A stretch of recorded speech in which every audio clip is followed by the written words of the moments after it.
This is ultimately what I think is the problem with Knuckles the Echidna as of today.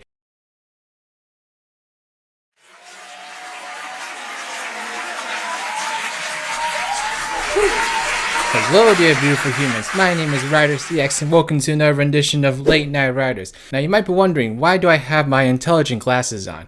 Well my friends, the reason is because I want to announce that I've officially earned my degree of psychology of Sonic characters. That's right, I've dedicated my entire life to studying the inner feelings of every single Sonic character within the franchise, at least the ones that matter.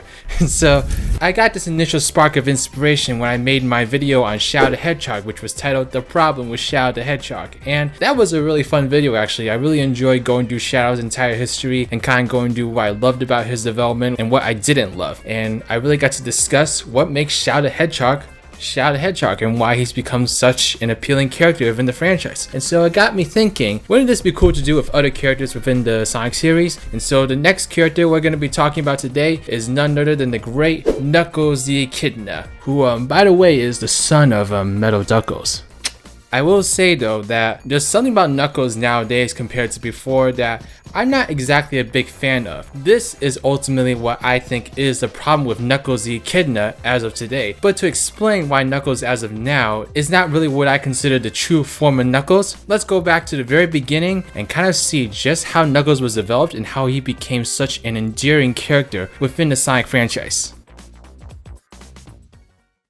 Hey, you know what I'm a big fan of? Safety. I love isolating myself to the confines of my room/television studio day in and day out to ensure that I conquer evolution's death traps, and I believe internet safety is a much too often overlooked aspect. You've heard those horror stories of being on a non-secure network that's resulted in the loss of one's life savings. That's why today's sponsor Surfshark is here to save the day, because hackers may be scary, but sharks are deadly. Surfshark helps to secure your Wi-Fi connection in any country of your choosing, which offers a whole set of benefits. It encrypts your data on public Wi-Fi, which will prevent hackers from stealing your personal information. It also allows you to access your favorite websites that may be banned in the country you're currently in. And for me, it's the sole reason why I was able to watch Sponge on the Run, because Paramount apparently hates the United States. It's also extremely simple to install and can be used on multiple devices with a single prescription. If you sign up using the code LNR, not only do you get 83% off a full year of use, but you also get 3 added months free. You also have a 30-day money-back guarantee if you are unhappy with the service for whatever reason, so it's a great opportunity. As someone who likes to work in coffee shops and only wants to subscribe to one streaming service, Surfshark has really come in handy in these regards. Check out the links in the description box below and find out for yourself how terrible Sponge on the Run is.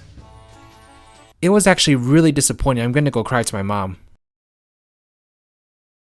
So Knuckles was originally created and designed by Takashi Thomas Yuta as a rival to Sonic. He's an echidna and the current guardian of the Master Emerald, a powerful ancient relic which is his solemn duty to protect from anyone seeking to abuse it. When he was first introduced to us, he was the sole remaining descendant of the Knuckles clan and the last of the echidnas on Earth. Having such an isolated upbringing, Knuckles was designed as an introvert basically, someone who didn't have a lot of interaction with lots of other people within the world, who was solely focused on his one duty of protecting this massive amount of power that no one should get their hands on. His very first appearance was within Sonic 3 and Knuckles, which was the much hyped Sonic game coming after Sonic the Hedgehog 2, which was a massive success for the Sonic series. As you all know though, back in the Genesis days, storytelling was a bit limited in terms of video games. You couldn't actually have full-blown cutscenes as we know now within video games, and also there was no voice acting, so it was very difficult to tell a direct storyline within these games. But there actually was a lot of lore that was established within these video games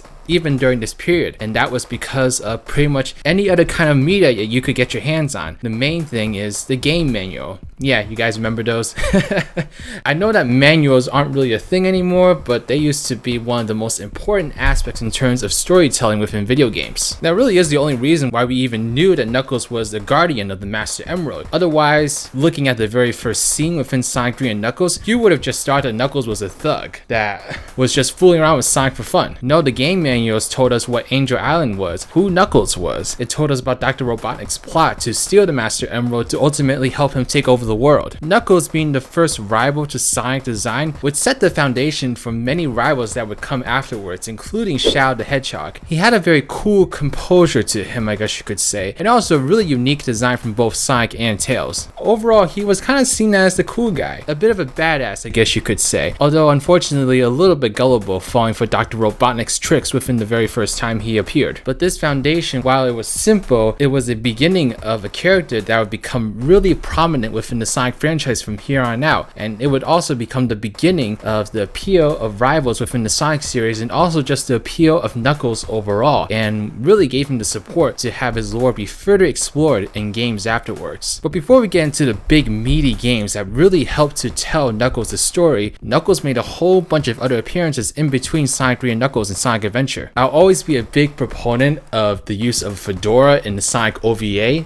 I thought that just looked so cool and rad on Knuckles, and I wouldn't mind if he decided to rock it again in the future Sonic game. I mean, come on, Knuckles, bring back that smooth and cool quality to you and wear a fedora. But as we enter the Sonic Adventure era, this was when Knuckles truly was able to be fleshed out as a character. With the onset of 3D graphics and a whole bunch of other advancements in 3D gaming, Sonic and his cast for the very first time got prominent voice acting in the video games, including Knuckles. And even better, Knuckles got his own solo story within the first Sonic Adventure. So this was the perfect opportunity to really get to explore who Knuckles the Echidna was.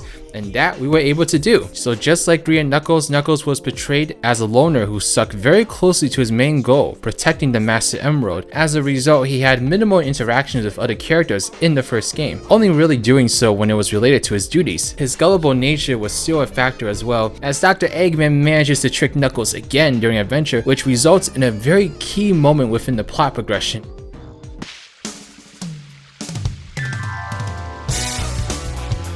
There's Sonic! Eggman was right. What's that in his hand? It looks like a piece of the Master Emerald. He has no right to have that.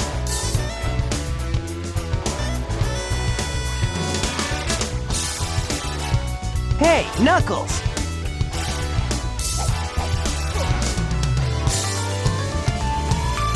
Whoa! What do you think you're doing? All right. Put him up. Hand over the emerald now.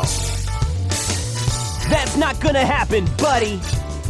He doesn't let his failures plague him very long though, as again, he is a very focused character in this game, only having his eyes on collecting the pieces of the Master Emerald. I also gotta say though that the fact that Knuckles was so connected to the main storyline of this game was such an awesome thing for him. By learning about Chaos and how he had come to be this great monster that he had to battle at the end, you got to learn about where Knuckles came from, what his tribe was like, what his tribe found important, which in this case was power, and how that ultimately led to the death of the entire tribe. We got to see why Knuckles is the way that he is, why Knuckles ended up being the sole echidna of his tribe. It was such a great game for Knuckles in terms of character development, and it further solidified just why Knuckles is such an endearing and likable character.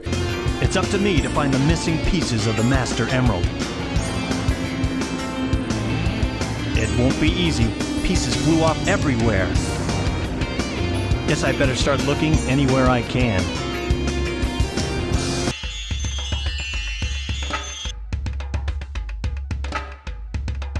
Where in the world am I?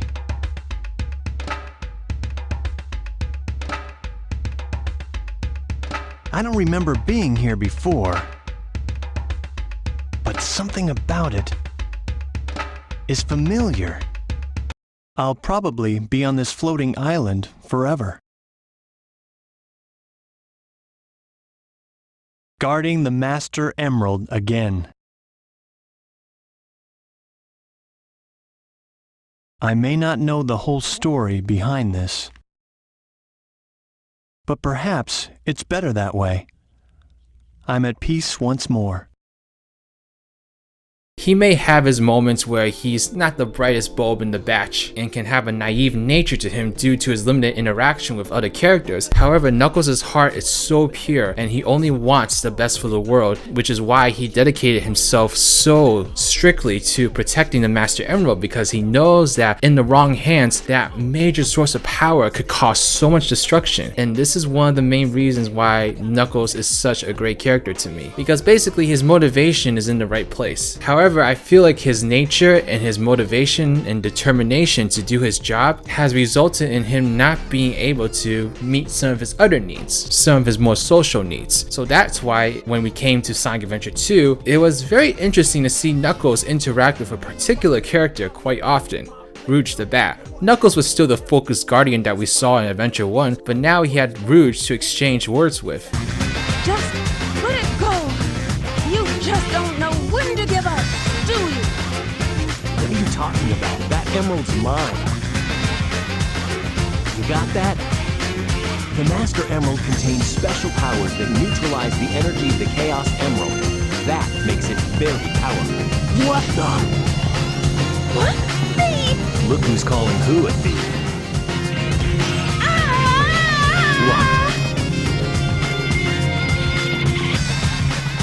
What was that all about? And look what you did to my emerald! I did that to prevent the Master Emerald from being stolen, you idiot. If it's in pieces, I can restore it. And by the way, that's not your emerald. I despise anyone who takes jewels from me. All the world's gems are mine to keep. Yeah, we'll see about that, Batgirl. I really loved the chemistry between these two because it brought out a more lighthearted atmosphere that we weren't really used to seeing Knuckles in. Knuckles was so serious and stone cold in Adventure 1, and it was kind of hard to have a laugh within any scene that involved him, which is very different to the Knuckles that we have nowadays. Rouge had a great way of poking Knuckles in the right ways to yield entertaining commentary out of him, and this would only continue to be explored in future games and media.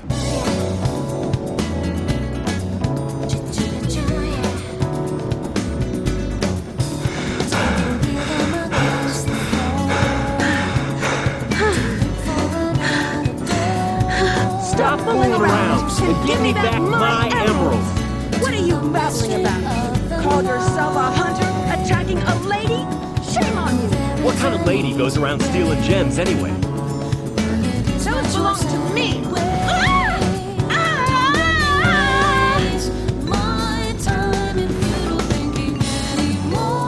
in the world?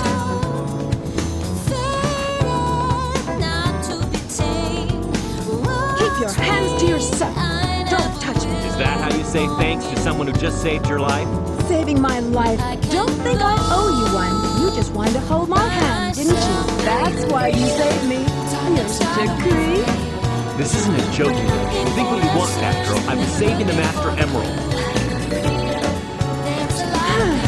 No matter what you say, it sounds crazy. What? Fine, then just take them. They stink like echidna's poo. If that's what you thought, you should have given me them in the first place.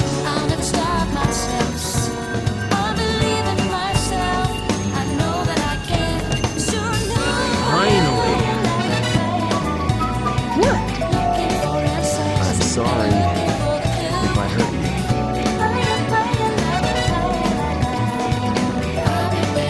you. We should get going. Knuckles obviously works with Sonic and Tails as well in this game, but really only because the path towards his goals, again, aligned with theirs. So Knuckles still maintained what he was all about in both 3 and Knuckles and Adventure, but his path again aligned with the main plot, and thus that is how he was able to get involved in what ultimately went down in Adventure 2. I feel like the Adventure games had a very solid and clear idea of who Knuckles the Echidna was in terms of his personality and his motivations, and I liked how consistent they were with him in both of the games. However, the setup left very little room for Knuckles to fit into future plots. What reasons would Knuckles have to be involved in the next big Sonic game if the big bad monster at the end didn't utilize the Master Emerald? Either Knuckles' involvement would seem out of place, or the plots would get repetitive due to the continued reliance on the Master Emerald. So what was Sega's solution to this problem?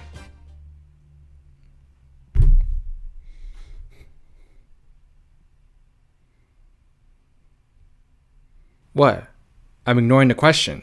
That's what Sega did. And I'm not even kidding, this is exactly what happened in Sonic Heroes, when Knuckles just joined Sonic and Tails on their adventure. I think retrospectively, I've given it a pass because the game itself had the intention to not focus on a story, but this would actually be a taste of how Sega would utilize Knuckles in many future games, and kind of the start of what I like to think of as the downfall of Knuckles' character. Up to this point, Knuckles was voiced by Scott Dreyer for the most part, which gave Knuckles a slick and smooth tune that aligned with his introverted nature. But then the entire Sonic cast was replaced with the voice actors of Sonic X, and Knuckles was now voiced by Dan Green. Dan had a much more husky and rough tone for Knuckles, which naturally emphasized his short temper. Yeah, let's do this! I'll crush that cosmic rock ball! I saw Eggman on the outskirts of the city. He wanted me to give this to you. I may not look it, but I'm a real treasure hunter. Unlike a certain echidna I know. What? Heh! How about giving me back those Chaos Emeralds now? Hey! Get back here, you creep!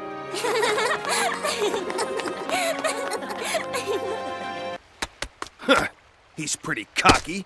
If you don't like it, you can stay here. You've got to be kidding. It took me a while to adjust to this Knuckles, as to me, he no longer exuded that natural coolness that he had in previous games, and this was only exacerbated by his characterization from here on out. Knuckles didn't have very large roles in the mainline Sonic games, but it was the spin-offs that truly showed off the transformation within his personality. Sonic Riders was probably the most prominent role in this era story-wise, which, oof, it was quite the sight to see. Ha! I let you get away last time, but definitely not today! Why wait till later, you little punk? I'll pay you back tenfold now! Huh. Sorry. Still, how can a plank like that just float? That's easy to explain. According to the Cutter-Joukowski lift theorem, the control surface flow is balanced by the inverse kinetics of the... Stop! I get it, okay? It just floats, and that's good enough for me. The track, then! We'll settle this there! Looking forward to it. Sonic Riders itself had a very goofy tone, and all the characters saw a similar kind of flanderization, but to me, Knuckles saw the most significant amount of it. This scene where he is aggravated over Tails' explanation perfectly illustrates the sharp twist his character was given, at least in the games. And this was further seen in subsequent spin-off and mainline titles, but I would say the first we saw of Knuckles beginning to step into this personality was within Sonic X. When Knuckles first faced Sonic in the series, he definitely had his short temper heavily emphasized, but by the end of the episode, he still maintained that slick, smooth demeanor from games in the past. I actually will argue that I think Sonic X did an okay job of balancing these two different sides of Knuckles' personality, that slick, smooth, shy, introverted nature, but also his more hot-tempered side. Knuckles' characterization overall this era was not my favorite, as I think the effort of making him more flawed only resulted in a Knuckles viewers were more easily annoyed by. But nonetheless, Knuckles would see yet another dramatic shift in personality alongside the entire Sonic cast. We now enter the Sonic Boom era. Sonic Boom was the next major Sonic project greenlit, which essentially served as a reboot, except it's occurring side by side with the main series. Or is it? Before we dive into that can of worms, let's take a look at Knuckles and Boom. First off, we can immediately notice the change in his physical appearance. Knuckles had basically become a bro, a joke, or whatever, like a frat boy or something. Like, I'm sorry if that sounds derogatory, but that's literally what Knuckles had become in the show. World record wheelbarrow race test run. Ready, Knux? Oh yeah! I don't foresee any problem trying to do with my hands what the world's fastest runner does with his feet. And... go! Faster? You got it! Hot and hot, hot, hot,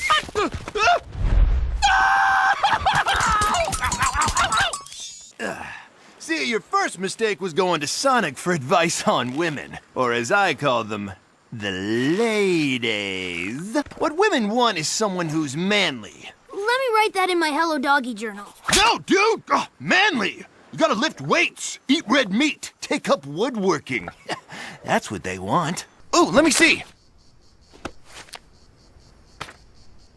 Oh wait, I can't read. Give me that. This was especially surprising considering the rest of the cast did not get nearly as much of a makeover, but Knuckles' new look was very intentional to say the least. Gone was that introverted guardian, and instead now we had an extremely airheaded idiot who cared a little too much about his outside appearances. Not even his temper was left intact. Like, we literally had a complete rewrite of Knuckles. I'm not gonna lie, Boom Knuckles gave me a fair share of laughs as the TV show was quality entertainment. I really do enjoy the TV show. However, I feel this characterization had strayed too far from Knuckles' origins, and he was just unrecognizable in this series. His new personality served the tone of the show very well, but the cost in terms of division of how fans viewed Knuckles was too much in my opinion. Yes, Knuckles was gullible, and yes, he had his dumb moments at times, but Knuckles was never flat out stupid. Knuckles was more so a naive person. He was a little bit too trustworthy of people just because he didn't have a lot of experience with talking to people because of his very nature of guarding the Master Emerald 24/7. However, Sonic Boom is a spin-off, so it would be safe to assume that Knuckles was still left intact in the mainline series, right? Well, yes and no. Wait a minute, just the one? Weak. I would have gotten them all back by now. Save the rest of them! What? Let me go. I hate to think what Eggman's doing to those poor things. You've got to be kidding me. This won't even count as a warm-up, man. Well, I would have wrapped this up sooner, but, what are you gonna do? Travis Willingham had taken over as voice actor for Knuckles, who would also go on to voice him in Sonic Boom. If I'm being honest, I sometimes find it hard to distinguish his voice from Dan's, as they both have a very similar husking tone to them, so if I'm being honest, I thought Dan had stayed on when I first heard Knuckles. But the main topic to address here is that before Sonic Boom was even a thing, the main series itself had seen a major shift in tone, starting with Sonic Colors. Gone were the darker storylines of chaos and ultimate life forms, and instead a light-hearted tone was adopted in an effort to pull Sonic out of the Dark Age. Since this tone was put in place, other characters besides Sonic and Tails got very little exposure in the storylines, but the small exposures Knuckles had more or less stuck to how Knuckles was in Riders. He definitely had his goofier tendencies get carried over from Boom as the games progressed, but it never outright matched what he had become in Boom, but it was definitely borderline at times. What I find really interesting about Knuckles' characterization nowadays is who he became in Forces. For the first time in maybe a decade, Sega made the conscious decision to take Knuckles more seriously, making him the commander of the Resistance. They may still be ignoring his duty to the Master Emerald, but the sound of this was still very promising because it was putting Knuckles at the forefront as a leader, and it actually sounds like a very natural evolution in the character if you think about it. If you recall how I had described Knuckles before, he was initially presented as an introverted guardian and realistically would not be putting aside his duties to run a resistance. However, I think that as Knuckles has had more experiences with his friends from the adventure era to now, it would be possible for him to have a change of heart. He's constantly seen how working together with people has resulted in the world being saved time and time again. Sonic Adventure, Sonic Adventure 2, Sonic Heroes, Shadow the Hedgehog, Sonic 06. Well, technically not Sonic 06 since that never existed, but whatever. So when you have Forces where Eggman has taken over the world and Sonic is nowhere to be seen, it's easy to envision Knuckles evolving to the point where he take this world. Now, not taking into consideration that the writing in Forces itself is very weak, none of this is good, Vector. That's why it's called war. I like the setup that they gave Knuckles here. To me, it's a logical next step for him, and it's helping to pull him out from the flanderization he's seen in the past decade. So after going through Knuckles' entire history, who is Knuckles the Echidna? Knuckles to me should always have a strong duty to protecting the Master Emerald because that was the point that he was created from. That is his past, and that is something that is never going to go away because the Master Emerald itself is never going to go away. It's always going to be the master of balancing the power of the Chaos Emeralds, and Knuckles has to be the person to take control of that. However, Knuckles has also grown from that world. He's no longer the person that focuses solely on doing that. He's also a friend, an ally of Sonic and everyone else that he's come in contact with. From the beginning, Knuckles was on his own and he didn't know of anyone, and he didn't know how to trust or work with any other person besides himself. But as he's had more adventures, he's seen how by pulling together all your friends and working together towards solving a problem, that's ultimately how you're going to get over the hurdles that you can't overcome. Knuckles is great. Knuckles is strong. Knuckles is powerful. Knuckles is motivated, but he also has his weaknesses. He can be a bit naive, a little bit too trusting towards people. He has a lack of experience in reading people's body language and kind of seeing like who should he trust and who should he not trust. He doesn't fully get how people work in the real world because he's so isolated from it. And so Knuckles by himself, he can only get so far. But Knuckles with Sonic, Tails, Shadow, the Chaotix, whatever, whoever else he works with, he can accomplish anything. And that to me is the story of Knuckles and why I find him to be my favorite character in the Sonic franchise. He may be slick, he may be smooth, he may be cool, and he may be a bit of a loner, but he also has his flaws. He can be a little bit gullible, he can be a little bit naive, but I think that really adds to his charm. I actually think that him being gullible makes so much sense if you consider everything I've been talking about in this video. And I found that to be really endearing even as a kid. I thought that, man, Knuckles is not perfect. He's a pretty badass character, but he's not perfect. And I just thought that that story was so awesome to discover being a first-time Sonic fan. And so I think Forces actually was a good direction for him. If that game had good writing, it would have been one of Knuckles' best appearances in a while. I think they have some good concepts of what Knuckles should be doing next. He should still be protecting Master Emerald. I mean, find some weird way of explaining it, you know, just make sure you're not outright ignoring it, but also let Knuckles do other things. Let him get off of Angel Island a little bit more, let him do things. Just make sure they're things that make sense for him. And I think Sonic Forces did make sense for him, and I hope that Sega kind of decides to expand upon that direction more, because I think there's a lot of potential in making Knuckles become more of a leader and more of a fighter within the Sonic cast. And that to me is how you fix Knuckles. And I think Sega was already on the path to doing that with Forces. And so I'm looking forward to seeing what they do with Knuckles next. We'll just have to see what happens from here on out. But that is it for my analysis of Knuckles the Echidna. What do you all think about Knuckles? Do you all like Knuckles or do you all dislike Knuckles? Let me know why not in the comment section below. And also let me know what your favorite moment of Knuckles the Echidna is. I would love to read all your stuff in the comment section below. And that, my friends, concludes a very therapeutic session for me as a doctor of the psychology of Sonic characters. Coming up in the future, we'll dive into a character that's actually pretty similar to Knuckles, except that she has a bit of a fiery nature behind her. Thank you so much for watching this video. Special shout out to the Nerd Corner, Killer Lemurs, Team Ride with Sonic Gamers, Johnny Hinton Ortiz, Trash Q, Abraham Muter, and Mass Muter. These are my patrons / YouTube members. If you'd like to become a patron or YouTube member and get access to a whole bunch of different perks, then please check out the links in the description box below. But alright, this is Riders, riding out.